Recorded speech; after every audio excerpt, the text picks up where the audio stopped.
Good morning. Good morning, everyone. Can everyone hear me all right? In the corners of the room, we got thumbs up in both corners. Good, we're off to a good start. So good morning and welcome to KSARC's Be Loud for Safe Communities Breakfast. We are very excited to be here with you this morning, thrilled that you could all join us and support and celebrate that April is Sexual Assault Awareness Month. My name is Sonia Maylander, and I'll be your MC this morning. Many of you know me from my role with the City of Renton in community relations and events, and I've been honored to attend this event for many, many years.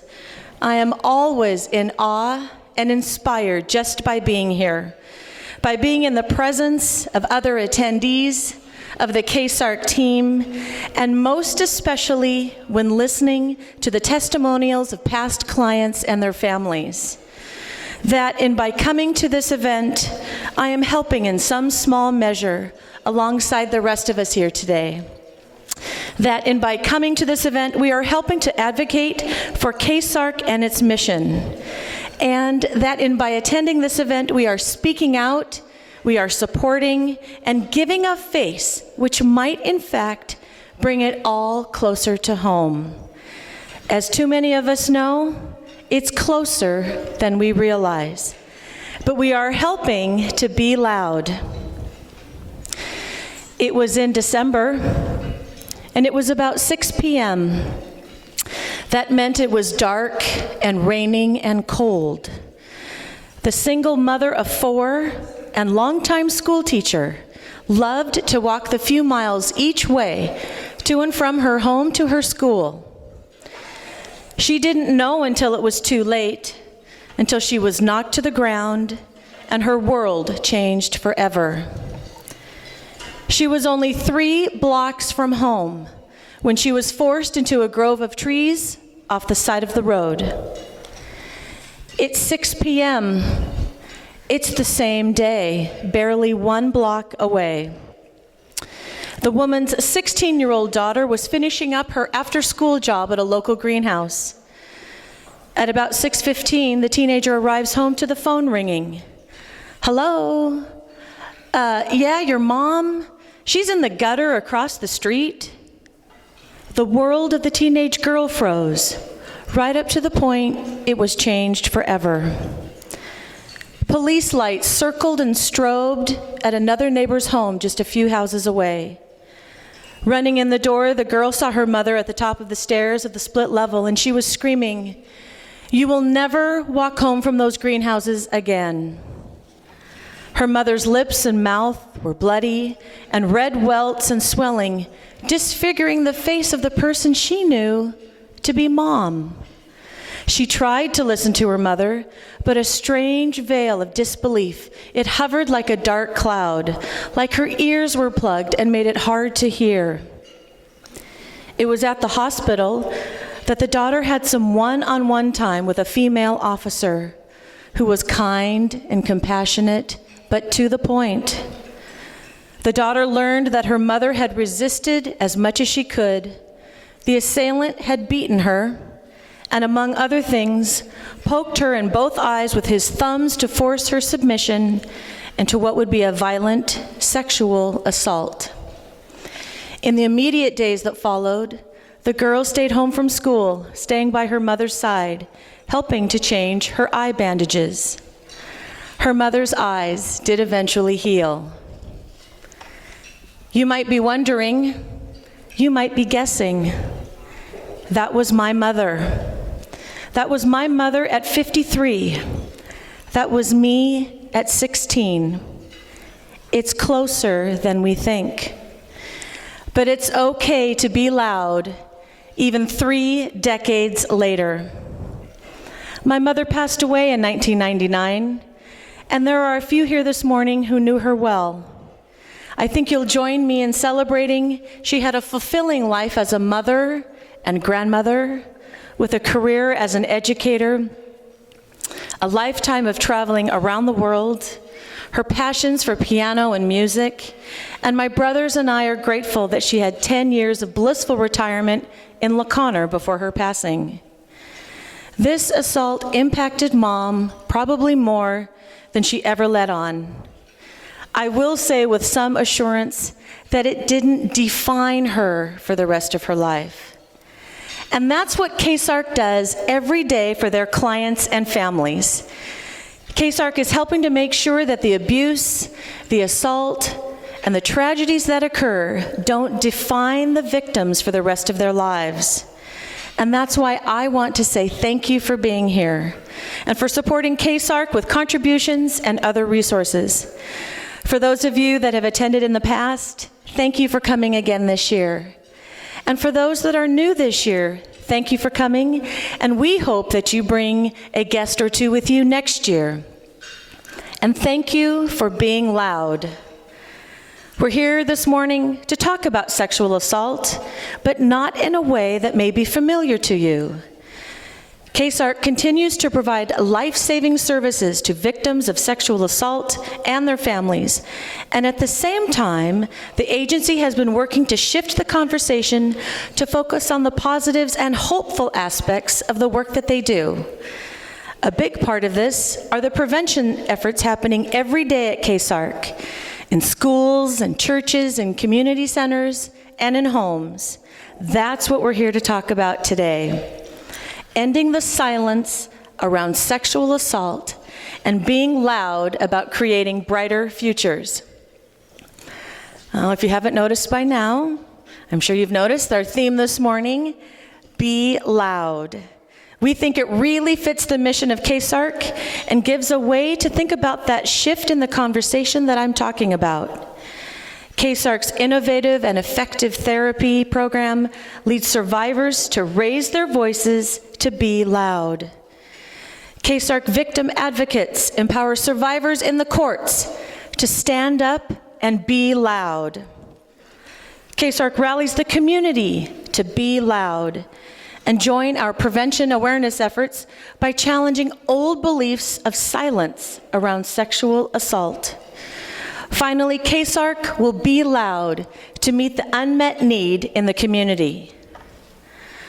While we're here to celebrate CASARC's dramatic success in therapy, legal advocacy, and prevention, we also need to recognize how much more could be done and how many cases of sexual assault could go untreated and unprosecuted every year, which keeps us from our ultimate goal of putting an end to sexual assault. Importantly, at the end of the program, we're going to tell you how you get to be loud. We'll send you off with resource information about how you can work to prevent sexual assault in your own community.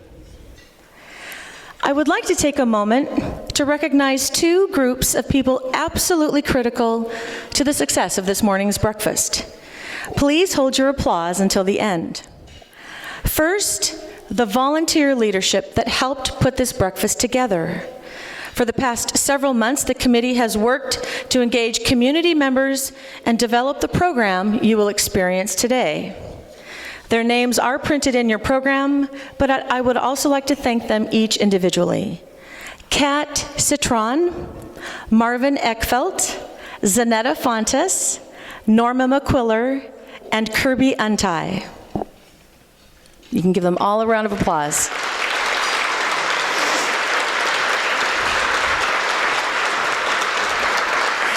Next, I would like to recognize the hard work of all the table captains who participated in the breakfast. You'll see everyone's names listed on the screens to my side, and could we please have another round of applause for both dedicated groups of supporters.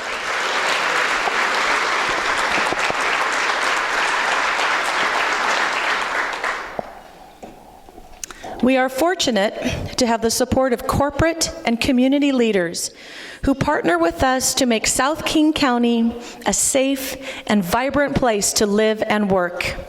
The complete list of sponsors is in your printed program, and we would like to take a moment to highlight our premier sponsor, Wizards of the Coast. And thank you.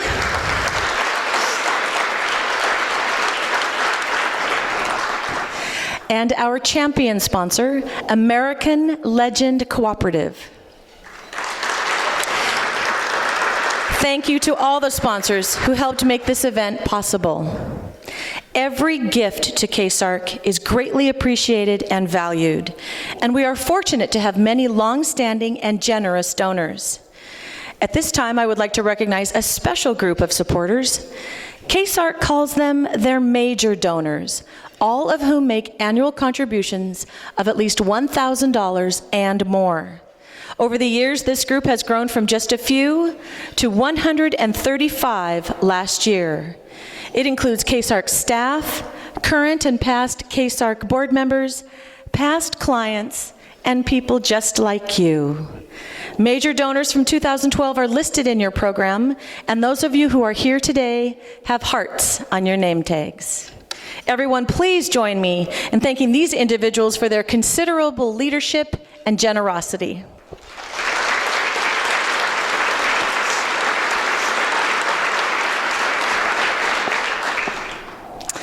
And there are hundreds of elected officials and other dignitaries at the city, the county, and the state level who work to serve our community and represent us.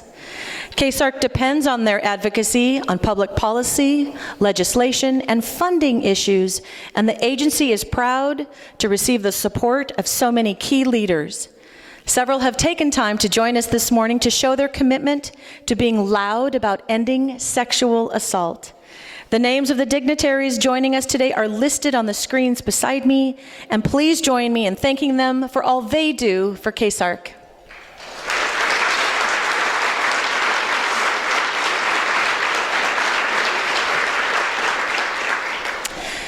Next, we're going to do something a little different. The issue of sexual assault has come a long way in how we talk about it, how we understand it, and consequently, how we can all be loud about it. To get us thinking about the issue and what we think we know, I will ask KSARC's education specialist, Alan Waite, to join me on stage.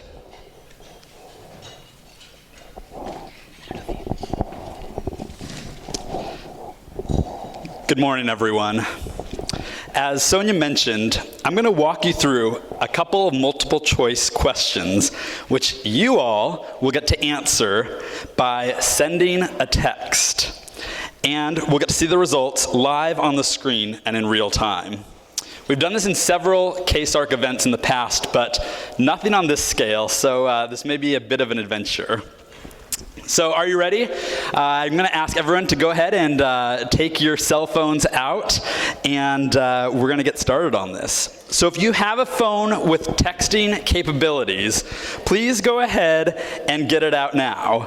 If you don't know what texting is, you can ask your neighbor.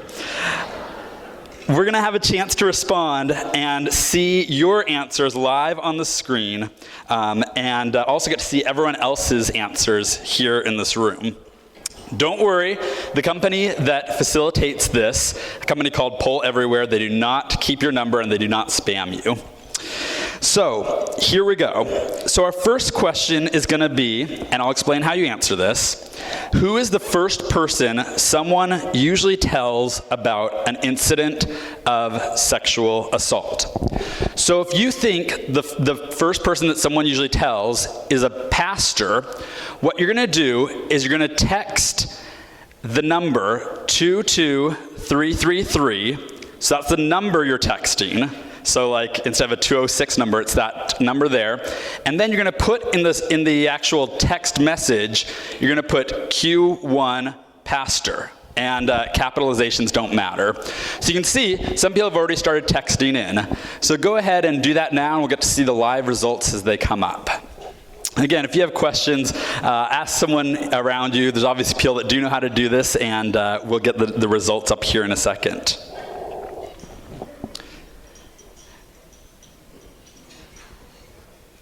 So it looks like a vast majority, 87% right now, 89% rather, are saying a friend is the first person that someone usually tells about a sexual assault. You can go ahead and keep texting in. Looks like we got about 43 results in so far. Go ahead and keep doing that. We'd like to see just what the group thinks. But you all are a very educated group, clearly. That is the correct response. The answer is, in fact, most people will tell a friend first.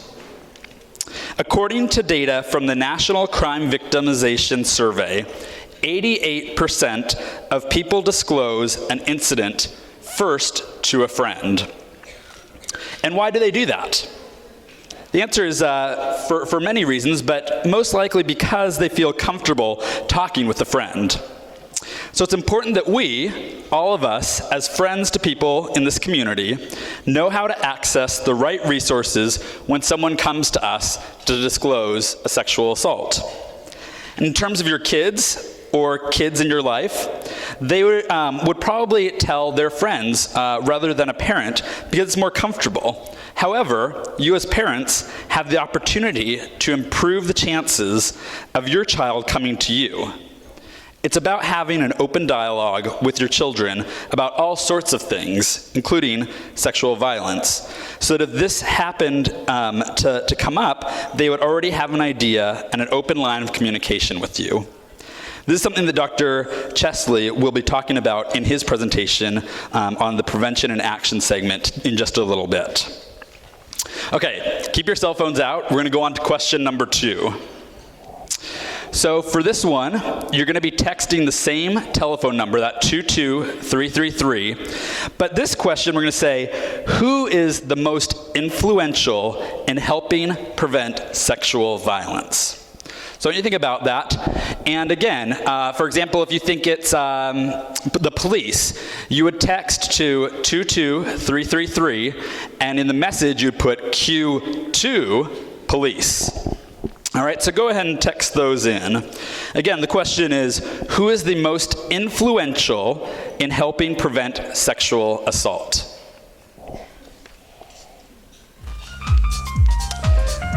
So we've got about 20, 37 in now, 40, keep coming in. And we're seeing that the vast majority of people are saying a parent, with friend as a second, not so close second.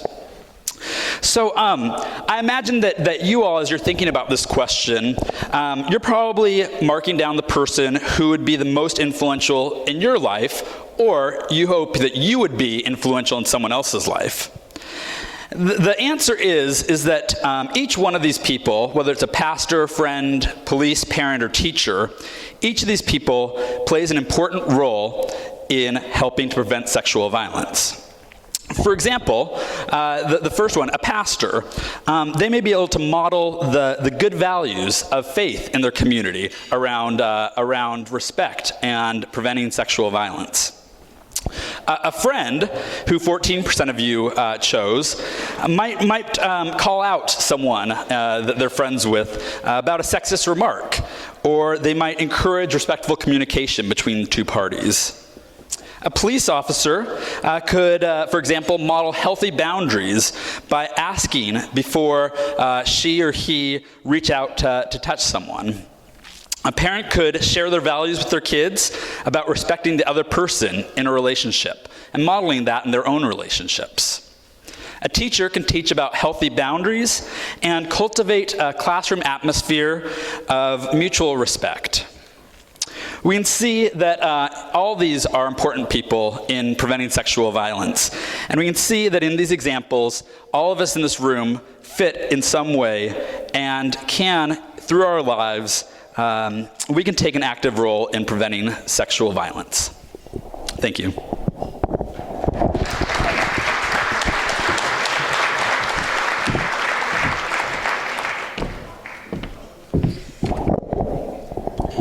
Thank you, Alan. This really illustrates that each of us has a role to play, and that it's critical that we be ready with resource information for anyone who might have a concern or a question. It's part of being a member of the strong and vibrant community we all want to create. And now, please give a warm welcome to KSARC's Executive Director, Mary Ellen Stone.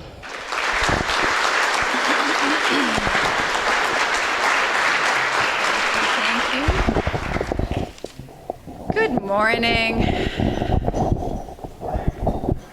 Thank you. So, what'd you think about the texting?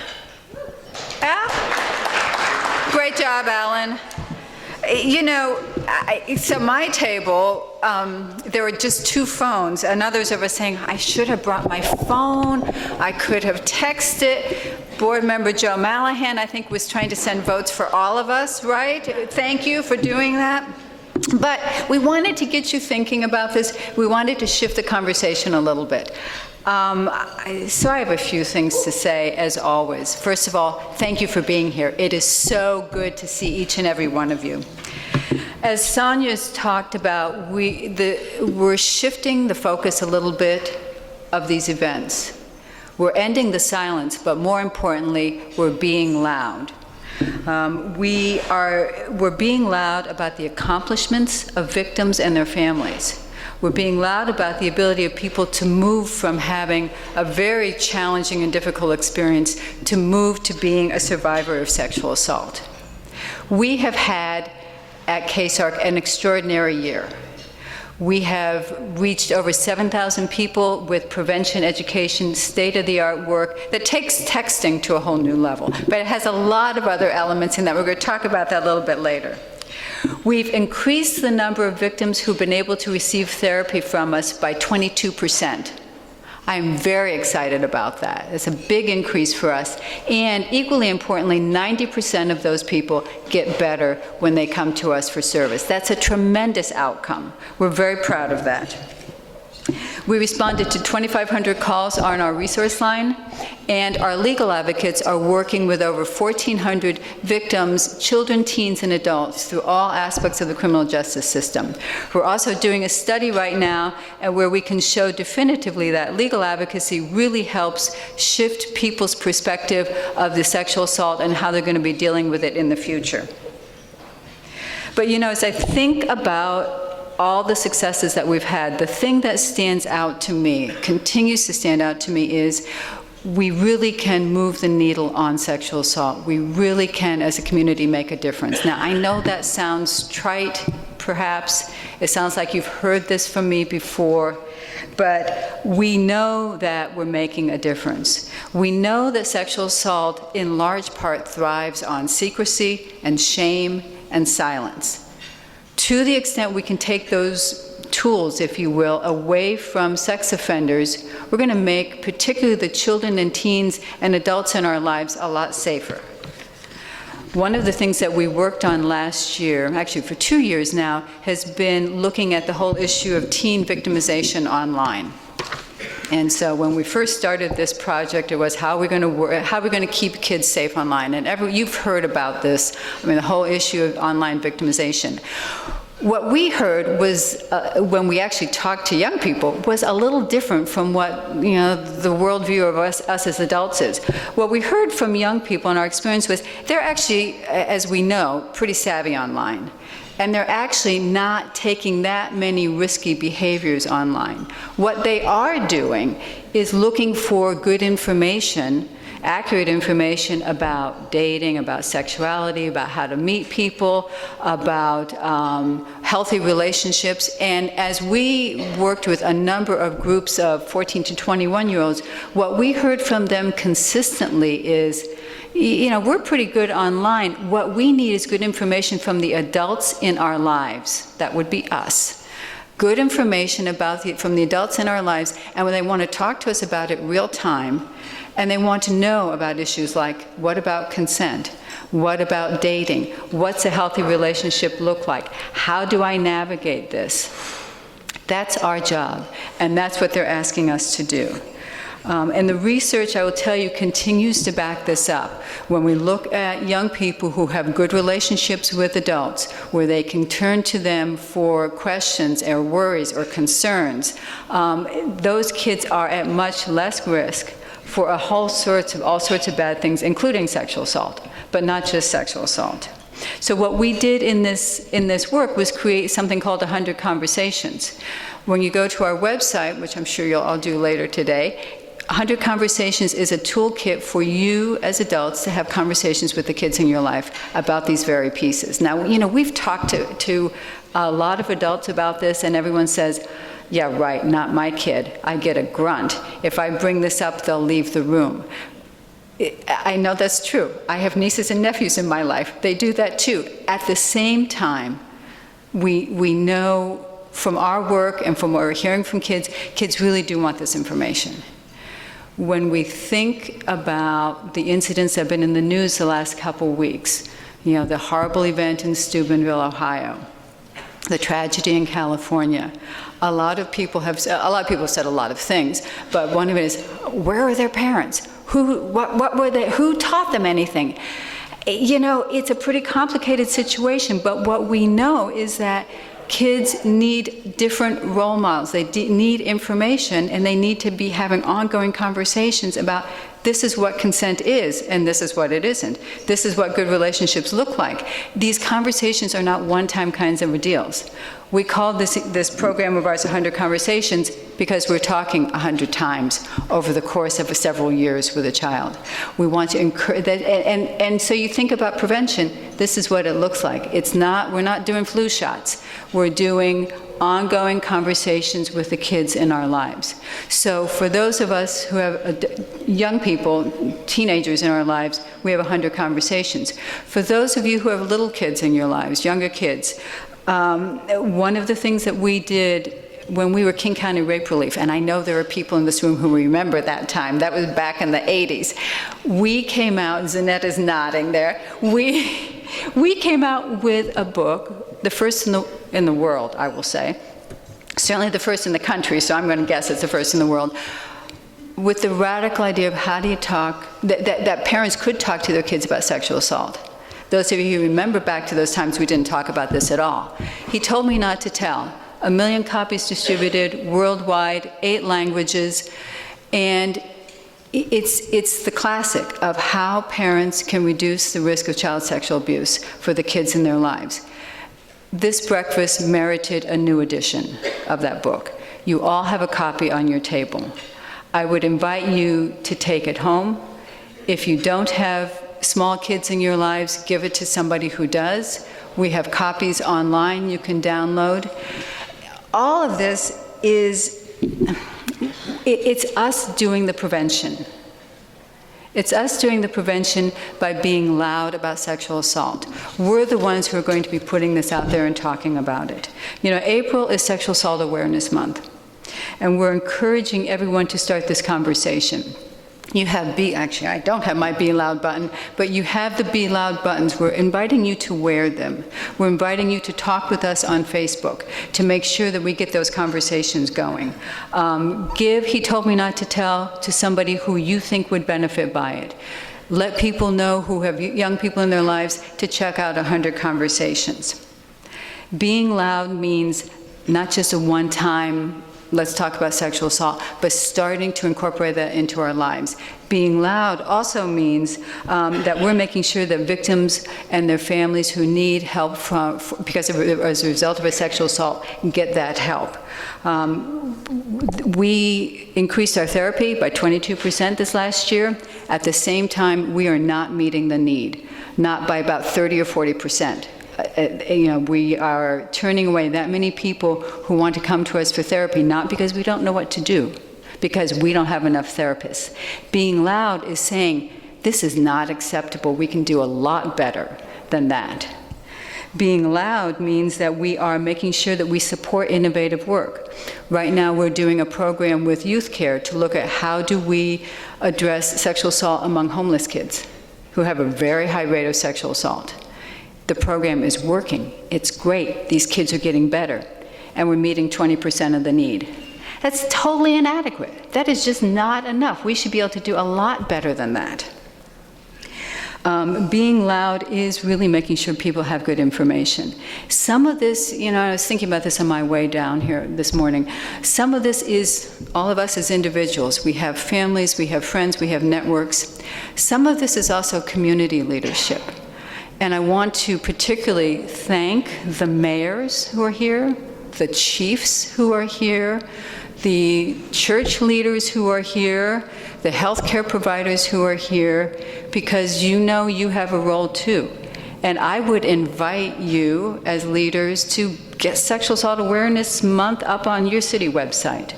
Make sure in the school districts, we have superintendents here, make sure that the school districts are promoting 100 conversations to every single one of your parents, and making sure that He Told Me Not to Tell is available.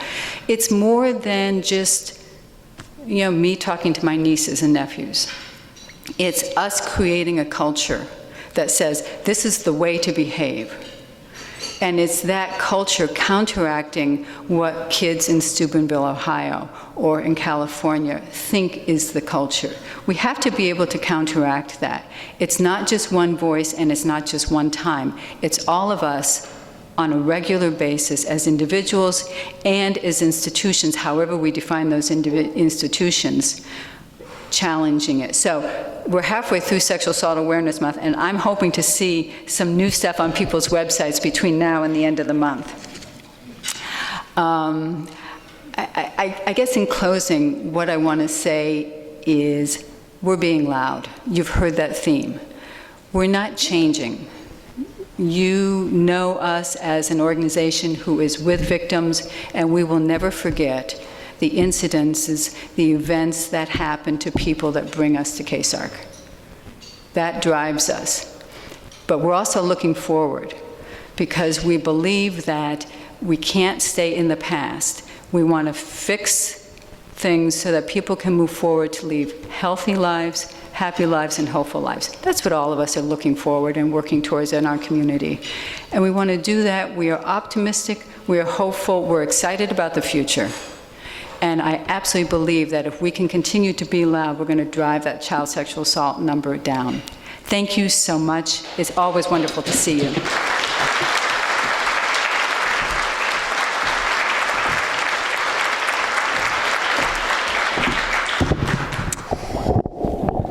Thank you, Mary Ellen. Thank you very much.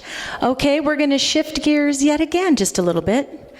Normally, showing a video at this early morning hour might be an invitation for some of you who are ready to go back to sleep. I don't think that's going to happen. Remember, we're here at the Be Loud for Safe Communities breakfast. And this year's video is different than what you've seen before. A big part of what KSARC does is help to educate adults and kids have conversations about safety, especially in the context of sexual assault. In fact, when KSARC talks about prevention work, this is what it looks like. You will see it when you read, "He told me not to tell," and hear it directly from these kids. It's absolutely critical to have these conversations. Have them in the language that makes sense to you and your family. It's something we can all do for all the kids in our lives. Hi parents, listen up. I'm going to teach you something. I know I'm just a kid, but this is a serious subject, so listen up. First of all, parents, there's something that you need to know. Certain areas of my body are private. Certain areas of my body are private. It's not okay for anyone to touch my vagina. It's okay to talk about your body parts and call them their real names. Vagina. Only I can touch it. I have a head, eyes, Or my mom. nose, mouth, chin, arms, penis. Penis. Girls have a vagina and boys have a penis. If you don't know what a penis or a vagina is, ask your mom. Kids need to have good information about their bodies, and that's where you parents come in. Girls have a vagina, boys have a penis, And everyone has a butt. and I assume everybody knows where their butt is. You might feel a little awkward, but kids like me are totally open to it. This isn't something to laugh about. It's important. And the more you talk about it, the easier it is. The more you do it, the easier it is. Talking about these things is not a one-time thing. It's something you do your whole life. Parents and kids need to talk to each other a lot. It's really important for parents to talk to their kids their whole lives. We kids understand a lot, but we need some help too. Kids need to know a lot of safety rules, and touching rules are just some of them. And there are different kinds of touch. There's 3 kinds of touches: okay touches, not okay touches, and confusing touches. There's okay touch, not okay touch, and confusing touch. This is called education, and it helps stop bad behavior. It's okay touch if my mom kisses me goodnight. It's not okay touch if the man next door kisses me. Sometimes I see my little sister's vagina, but it would be weird if a babysitter showed me hers. I can see my sister naked, but I don't want to see little ladies naked. One of the most important things is for kids to tell if someone tries to touch their private parts. Kids need to know that if someone touches them, they can tell their mom. Secrets are never good. This goes for grown-ups too. It's important for kids to know if someone does touch them, it's never their fault. It's your fault if you don't clean your room. It's never your fault if somebody touches your private parts. It's not just about someone touching a kid. It's never the kid's fault. No one should ask a kid to touch them. This is called education, and if we communicate more, we can all do a lot to stop sexual abuse. So now, parents, if we kids can do it, you guys can do it. Don't just wait for us to tell. It's good to ask questions, too. Now it's up to you guys. You think we can do it? The world isn't perfect, but we can make it better. We can. So I'll see you later. We have some work to do.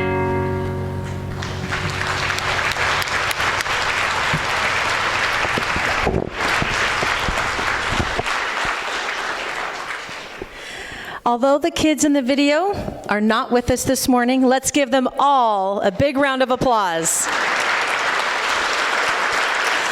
They were brave and shared a very important message. Watching this video, I see how powerful it is to hear directly from these kids about what conversations we need to have with them to keep them safe from sexual assault. We have another tool in the book, He Told Me Not to Tell, as Mary Ellen has mentioned, and yet another in 100 conversations to help us all have the ongoing conversations with the teens in our life. You heard from the video that the touching rules are just part of the safety rules that we need to teach kids, just as sexual health education is just part of health education and not something separate that happens over there. Here to share some of the ways that he talks with kids and teens about sexual health education and how you can use what you hear today to have your own conversations is Dr. Eric Chesley. Dr. Chesley has been at Group Health Renton's clinic for 6 years and has both the professional experience of these conversations and the personal experience of talking with his own kids.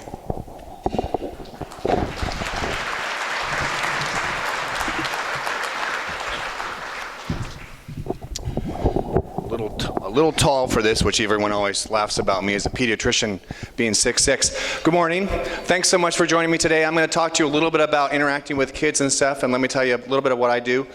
I am a pediatrician, so that means I get paid to play with your kids. Those of you that have any, and also your nieces and nephews and stuff. And I have extra training to work with adolescents as well. After doing my pediatric training, I did 3 extra years to my wife's joy of school before returning to work. Where I learned how to talk to kids about sex, drugs, rock and roll, and all the fun stuff, and I'm going to share some of that with you today. So a big part of pediatrics is what we call anticipatory guidance.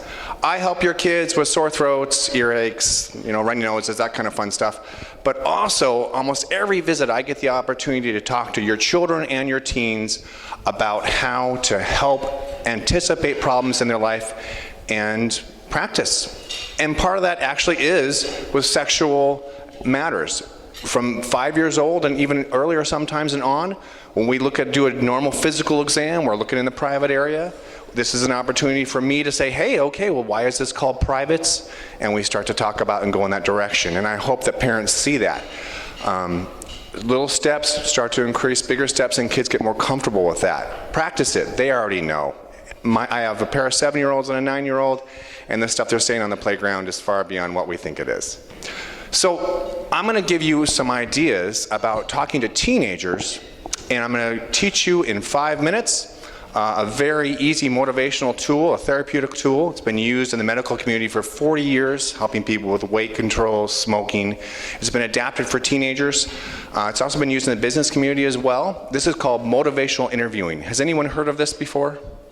Maybe some of you. Well, I'm going to review it for you again, and that way you'll be experts by the 5 minutes when I'm done talking. So motivational interviewing for teenagers is a special thing where we use the teens' inner motivation to explore and resolve their ambivalence and directly change their life. This is an easy thing to do. That's all it is. You get to talk to the teenager about an issue that you care, which is why the 100 conversations are so great. You can bring this stuff up. You don't even need to create the topic. You just go on the website with your teen and look at one topic to talk about. But you are going to let them do all the work. So many times, I was actually tempted to wear my white jacket today to tell you that everything I say to you, you've already said to your kids, but they'll listen because I wear that jacket. It's true. Once I close the door, we have a little private time one-on-one with a teenager. Lots of parents wonder what the heck I'm saying in there to make the kid come out of that room and actually listen to what the parents said a half hour before meeting me. All I'm doing is bringing up a topic with a teenager. I want to find out what their interest is in that topic. And then I lead them in a guided conversation, making them do all the work because I'm very lazy. So using their ambivalence, this motivational interviewing is easy. Guys, you can do this on your colleagues, you can do it on your coworkers, you can even manipulate your spouses into doing what you want by just using this technique. Now, I'm joking, but it actually, think about it. When you want to change something, right? If your inner conversation with yourself, it's going to have way more weight. When my wife tries to get me to do something, the more she tells me about it, the more I want to go do something else. But if I think about wanting to do something, I am much more interested in doing this. So let me talk to you a little bit about through this. Use 100 conversations. Go to the website with a teen that you're interested in, or find a topic. And then, when you start to talk about this topic, remember, let them do the legwork, okay? You focus on the present topic. Let me give you an example. If I have a teenager who is around 15 or 16 and is thinking about being sexually active and has admitted that to me, I'm not going to talk about previous dates that they've had with other people. You know, teenagers are like Zen masters. They're in the now, right? They're not thinking about tomorrow. They're not thinking about yesterday. They are right at the present. You're going to use that. Talk to them about right now with the present. And then remember, though, you have the experience. Just manipulate a little bit the conversation of where we're going to go. We're not going to talk about Pokemon. We're not going to talk about whatever the American Idol person is. We're going to talk about how they feel about dating. Now, use that topic to ask them how they feel about it. Okay, this isn't rocket science yet, right? And then ask them if they never changed anything going on about the topic that you're worried about, what would happen? So this is pretty easy, right? Okay, so you're interested in smoking weed because your friend is doing it and you just told me, you haven't told your parents yet. What would happen if you did that? What would happen if you smoked that stuff? Okay, and then ask them how they feel about it. And then say, well, if you didn't do that, what do you think would happen then? We're using their own visual imagery inside their head to think about making these changes. You can do this with your spouse to get them to take out the garbage. Well, what would you do if I didn't take out the garbage? Now, I'm joking, but you start to have them internalize this process and you start to have them do the conversation in their own brain. Now, when you talk to a teen, let me tell you about 3 basic things you need to think in the back of your head to make this work, okay? A, you're going to collaborate. This is not you on high telling them what to do. Resist the writing reflex. You know, I've been doing pediatrics for over 15 years. It would be easy for me, you know, to tell them, well, I've been there before and I've done this. That doesn't work. You're going to collaborate with them. You are trying to help them to find out what the answer is within themselves. You have to deliberate with them. You are talking with them. This is a give and go. And then respect. Now that's obvious. You all know to do that, but this is something easy. So we're using their own inner motivation. We want to look at their ambivalence. We want that. And then we're going to talk about how they can improve it, and they're going to give you ideas. Does this sound familiar to anybody? You probably do this every day in your business experiences so that you can get things done, whether it's dealing with the press or dealing with the common person or dealing with your coworkers. So while you're talking to teenagers, you're going to be empathetic. You want to support their self-sufficiency. But let me talk to you a little bit about some pitfalls that I commonly see and that I commonly try to do and stop myself when I'm talking to teens. Number 1, don't argue with them, okay? You want to accept their behavior, okay? But we're not endorsing that behavior. If a teen drops a bomb on you and they're doing something that totally terrifies you, you can accept that you're hearing it, but you're not endorsing it, you're listening to them. That's why you're there. Don't blame anybody. Don't blame the teen if they've done something horrible, and don't blame their friends, although we want to. Blame them in your head, but don't tell them. We're creating an accepting environment that nourishes this child, brings them to you. They're going to be willing to talk to you if you just play Spock and just, oh, that's okay. You know, very exciting that you have gone through my internet and seen everything that I've done in my internet stuff. Let's talk about that. You're not the authority or expert. You may be in your head, but I guarantee you, if you want to turn off a kid, when I have a child come into me and we're talking about sexual ideas and things, I often will say to them, I am not your priest, I am not your parole officer, I am not your judge, I am here to hear what you're saying and give you advice. As parents, I have 3 kids myself. That's extremely hard to do, but once they're teenagers, you have to listen first, and when they ask you for advice, it's going to have so much more power. Don't take sides. Don't blame their friends. Don't blame anybody. Just listen and then reflect back to them what they've told you. Summarize what you think they've said, because everyone, when you actually think you're being heard, you'll actually be interested in doing it. And then start to talk a little bit about, well, what would you do if you didn't change? And what would you do if you did change? What to expect when you do this. It really does work. I said before, though, a lot of times the fun thing about pediatrics is I get to see your kids from when they're babies all the way up until they're young adults. I have extra training for young adults. So a little bit of trust is established, but I only see them once a year if they're healthy. So I can create the opportunities, but you can too. Repeated exposure creates more success. So you have to keep trying this. You will probably get, the first time you try this with your kids, you will get someone saying to you, I don't want to hear that. You're going to get resistance. This guy's never listened to me before. Why is he going to listen now? When I have a new teenager that comes to my practice, they've just moved out to Renton or somewhere, they're like, can't believe that I'm actually caring enough to listen to them, if they're unfortunately in that kind of environment. But I repeatedly, every time I see the teens, I start this process. So I will get a little initial resistance. That is totally normal. They may argue with you. If a teenager argues with you while you're talking to them, congratulations, they're thinking about it. They're not just grunting like we heard before. Even a non-committal grunt actually means they probably heard something somewhere in the primal brain, and it'll come out a little later. And if they negate the whole conversation, that's okay. Remember, this Zen-like trick, it's a Jedi mind trick, is we are making them do the work. So there is some gears turning in that noodle, and they're actually going to start to think about it. So what will we start to see? We will start to see them more willing to talk to you. You're going to see them in the future coming to you maybe for their questions. Now, you could be aunts, uncles, grandparents, or parents. They will start to have that dialogue. Whenever I have a kid tell me something really scary, Washington state law says if it's not a danger to themselves or others, I need to keep it confidential so they know they'll talk to me. I always want them to talk to an adult, because eventually they're going to need to tell that adult. You know, if somebody says, I'm thinking about smoking weed, I really wish they'd tell their parents so they could intervene, but I need to say it in a nice way. I say, what adult can we talk to about this to give you some extra advice because of experience? So hopefully they say parents, but you could be aunts, uncles.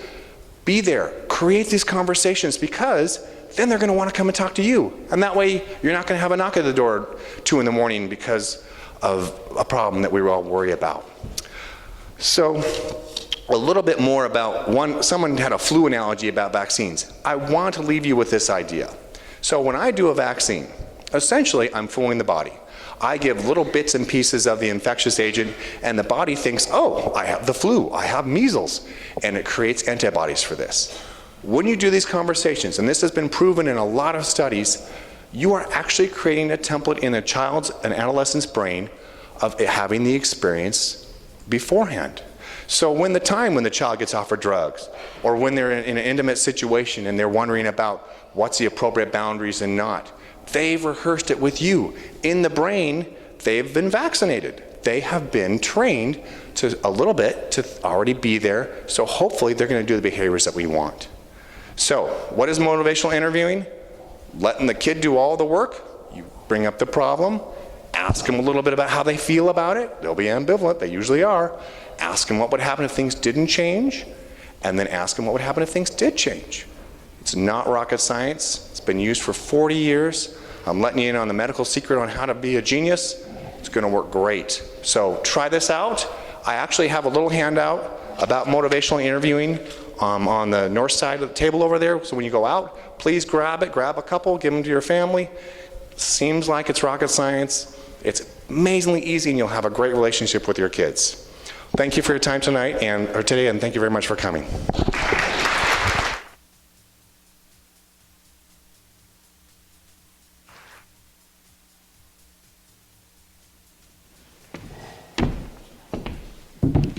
Thank you, Dr. Chesley.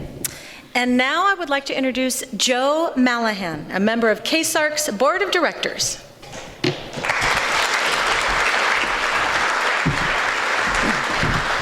Thank you, Sonia. Thank you, Dr. Chesley. I quite honestly, I realize I'm a horrible parent. You did what? Why would you do that? That's my reaction. It strikes me that as parents, our children probably do know where we stand on smoking pot or cutting class. Probably know where we stand on a lot of stuff because that dialogue is pretty natural. A dialogue around sexual abuse, sexual assault, sexuality, that's a dialogue a lot of us don't have. And I just would like to turn back to the 100 Conversations. 100 Conversations is a tool that allows every parent to have that dialogue naturally and to give guidelines and give motivation for that. So again, on our website at KSARC, 100 Conversations is available to everybody, and I strongly encourage you to use it. So if you look on your agenda, I'm the guy who makes the invitation to invest. So my job is to motivate folks in this room to give to KSARC. Now, usually a very effective way to do that is through guilt. I have 12 years of Catholic education, so I have an advanced degree in guilt mongering.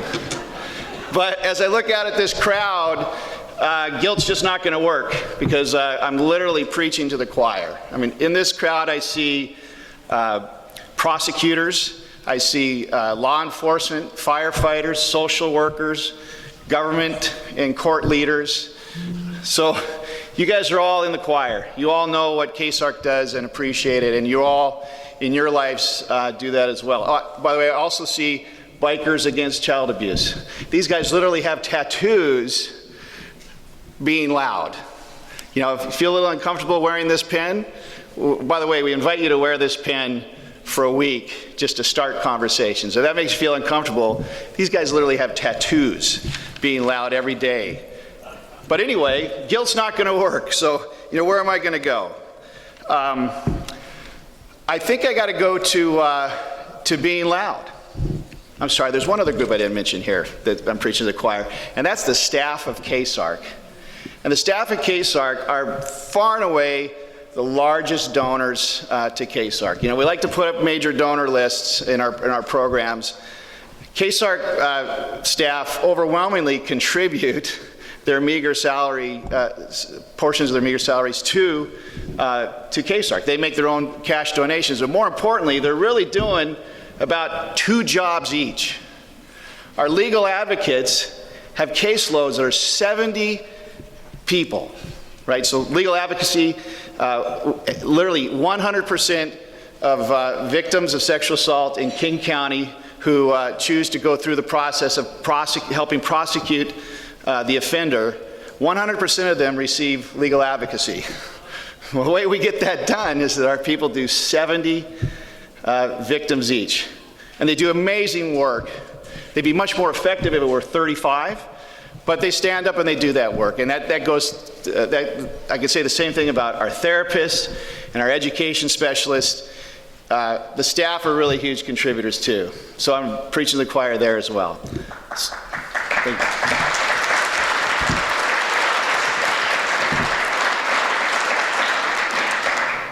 So I can't guilt you out. Okay, so what I just want to say, Sonia will invite you in a minute to pass around envelopes to make contributions, but I guess I just ask you to think about, is this right now an opportunity for you to be particularly loud? How helpless do we feel when we read these stories after all these years of such great work to raise awareness about women's empowerment and empowerment of those who are vulnerable, to see what seem to be very well-balanced kids from very normal families committing extraordinary acts of sexual assault and seemingly just not getting it. How helpless do you feel? That's a cultural issue. Okay, in the silence, Be Loud is about changing our culture. And this is your opportunity as you write a check or put your Visa number down on a little card to be loud. You all showed up knowing that there'd be an ask, and you all had a number in mind. In fact, some of you have already brought checks already written out. Just add another 0. But again, we all give what we can, but I'd love to see 5 or 10 of us think about the wealth we have, the blessings that are in our lives, and is there an opportunity right now to really be loud? Write a loud check. Again, in all honesty and sincerity, the vast majority of us know what we're going to give, and I want to thank you on behalf of KSARC and on behalf of the people of King County for your contribution. But I'm hoping there's 5 or 10 of us who say, you know what, I can do something extraordinary this morning. I can really be loud through my check, and I can enable people like Mary Ellen and her staff, who every day of their lives are being loud on our behalf, to do more. So anyway, most importantly, my message to all of you is thank you for being here. Thank you on behalf of survivors of sexual assault. The fact that you are here is a huge healing event for survivors who are in the room. Again, I just invite all of you to be as loud as you can. Thanks so much.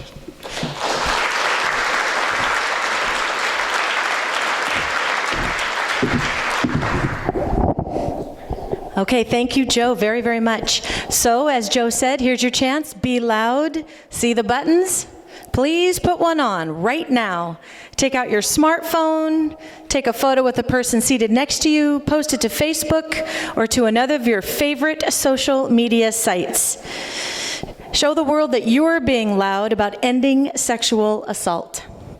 But it's not just about wearing the button while you're in this room. I challenge you, I invite you to wear this button for the next 7 days, every day for a whole week. We recognize that this takes guts, so only take the button if you accept the challenge, or take an extra if you'd like to share the challenge with someone at work or someone who was not able to be here today. It will generate comments and questions about KSARC, and on that card we're sharing information about a single KSARC program that's easy to talk about with others, 100conversations.org. In the process, you'll help us build awareness for KSARC. We appreciate your support, but we also want and need your advocacy, and we really hope that you will commit to doing this. So go out there, have those conversations, let us know how it goes. You want to come back? Here we go. Are you in Rotary? Maybe that's a penalty.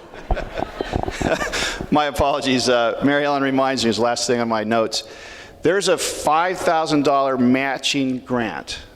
And so every dollar you contribute this morning, and this morning only, will be matched dollar for dollar up to $5,000. And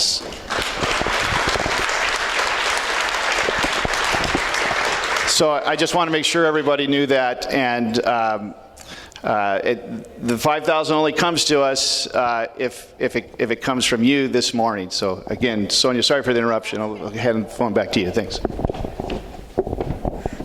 Okay, thank you. We thank you for coming. We thank you for your support. Table captains, please bring your pledge envelopes to the front registration table on your way out. We hope you all have a great day and have fun wearing your Be Loud buttons. And thank you for supporting and spreading the word of King County Sexual Assault Resource Center. Thank you, everyone. Have a really good day.